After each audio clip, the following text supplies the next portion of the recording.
everyone, this is Airsoft Battalion. I know I haven't done a review in a long time. I just want to do a few guns that I have. The problem with my old videos is that, and like a lot of reviewers, we get the guns new and then we review them out of the box, say, oh, these things are great, and we haven't really got to use them yet. So, this is a gun I've skirmished with quite a bit. It is the WeTech Browning High Power, the black version. Also comes in a nickel-plated version.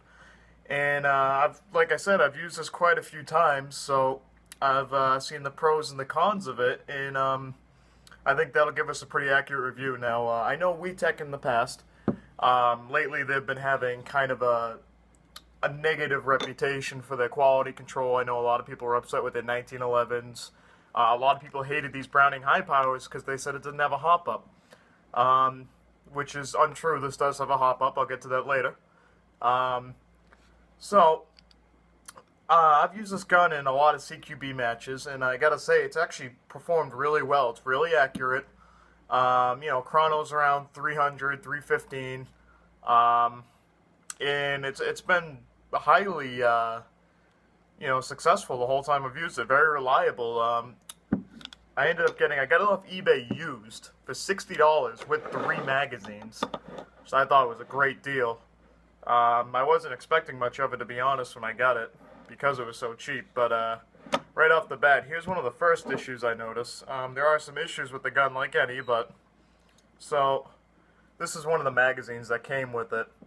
I haven't had a chance to file it yet, but the BBs won't come out. You put the BBs in, they went in really difficult, and it won't work in the gun. The BBs just get stuck.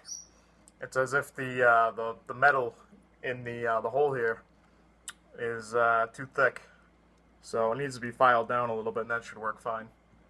Other than that, it holds gas and whatnot. It's just kind of useless if you can't get the BBs out of it. So, back to the gun. The gun is full metal construction. You have an adjustable rear sight. It's almost like an AK-47 style sight. It's really, really bizarre. Now, here's one of the other issues I noticed with this gun. I would show you the front sight, but mine fell off. And I found out this is a common problem with these. The front sight's really loose. And I lost mine during the first time I skirmished with it. Sorry, that's my parrot in the background being obnoxious. But, so I recommend if you get this gun, take off your front sight and glue it down. Because it's not glued on, it's just kind of stuck on there and it can fall off. Now, this gun, one of the features I do like about it, I think is really neat, is not only do you have your slide catch, but here's your safety, right? So, when you want to disassemble the gun, you pull back the slide, and your safety, I can't do this backwards, your safety locks the slide in place and holds it. When you're stripping a 1911, you usually got to hold it in place. This strip's very similar to a 1911, but like I said, you get that safety to hold it in place. So, once you do that, you have your slide release pin right here. Push that. Lift it up, push it, and it'll come right out. And from there, the slide will release, and it strips just like a 1911. Now, your hop-up, a lot of people said this has a fixed hop-up, or you can't adjust it, or there's no hop-up.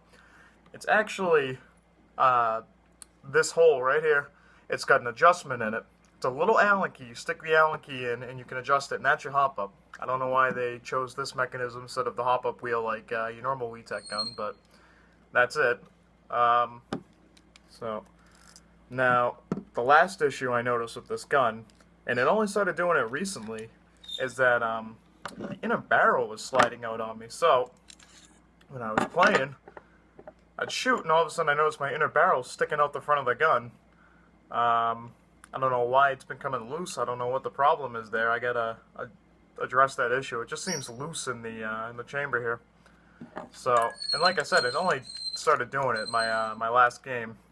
So I don't know why it's been doing that. It's kind of disappointing because, like I said, I really like this gun, despite what a lot of people have been saying about it. But I honestly, if you're into older guns like I am, it's definitely a gun worth getting. I mean, they're really cheap right now anyway. You know, on average, new, they're about 150, I mean, yeah, not 150, 100 bucks. Some sites have them on sale right now for around 80. I'm not going to plug any specific site. I'm not going to give out free advertising, but, you know, do your research. You can find them pretty cheap around here. I mean, even eBay. A lot of people are selling them on eBay for cheap money. That's where I got mine. So, now, one of the funny features on this gun is you'll notice the hammer's back, but you can't pull the trigger. It'll only fire with a magazine in the gun. So that's kind of a cool effort that they put in to make sure it was accurate to the real one. I kind of appreciate that. Now, one of the things, I'm kind of all over the place here with this review, but one of the things I noticed when I was using it too is that a lot of the WeTech guns, like I have a WeTech 1911, and it can't get through the 15 round magazine without running out of gas. This one has a 20 round magazine plus one in the chamber, and every time I use it, it'll go through the whole clip and lock back afterwards and have plenty of gas left over. So clearly it's got pretty good gas efficiency. So that's another good thing about this gun. One thing you'll notice is that the trigger pull is kind of stiff. But some people complain about that. I personally like it. It's not too sensitive. It gives you a nice pull. So overall, I'm very happy with this gun. And if you want to see a size comparison, it's actually a little smaller than a 1911. So here's Tokyo Marui 1911. So if you look at lengthwise, the Browning High Power is actually, it's hard to see in the video. I suck at this. But the Browning is actually a little smaller than your typical 1911. Like I said, I know it's hard to see. I apologize. I suck. But yeah, see, you can see it's smaller. Even though it's kind of similar to your 1911 design. But yeah, overall, I'd say it's a pretty good replica. I like it a lot. I know it's got gotten a lot of flack from people saying, "Oh, it's a bad replica. You know, why don't you just get the Tanaka version, which is double the price and hard to find?" But you know what? For what this is and what it cost, I'm really happy with it. Like I said, it's got a few issues that I addressed in the video.